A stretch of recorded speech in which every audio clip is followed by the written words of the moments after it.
Hey guys, welcome back to Shri vlogs. ಇವತ್ತು ನಮ್ಮ ಮನೇಲಿ ಹೊಸ ರಾಗಿ ಹಿಟ್ಟಿಂದ ಒತ್ತು ಶಾವ್ಗೆ ಮತ್ತೆ ಕಾಯಲ್ಲಿ ಮಾಡ್ತಾ ಇದೀವಿ. ಜೊತೆಗೆ ಸ್ವಲ್ಪ ಏನಾದರೂ ಇರಲಿ ಅಂದ್ಬಿಟ್ಟು ಪಕೋಡ ಮಾಡ್ಕೋತಾ ಇದೀವಿ.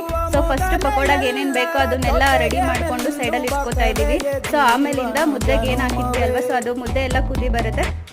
ಅದು ಮುದ್ದೆ ಎಲ್ಲ ಕುದಿ ಬಂದಮೇಲೆ ಅದಕ್ಕೆ ಹಿಟ್ಟು ಹಾಕ್ಬಿಟ್ಟು ನೀಟಾಗೆಲ್ಲ ಕುದಿಸ್ಕೋಬೇಕು. ಕುದಿಸ್ಕೊಂಡಾದ್ಮೇಲೆ ಅದನ್ನೆಲ್ಲ ನೀಟಾಗಿ ತೊಳಸ್ಬಿಟ್ಟು ನಾವು ನಮ್ಮ ಮನೇಲಿ ಕಲ್ ಮನೆಯಲ್ಲೇ ಮುದ್ದೆ ಕಟ್ಟೋದು.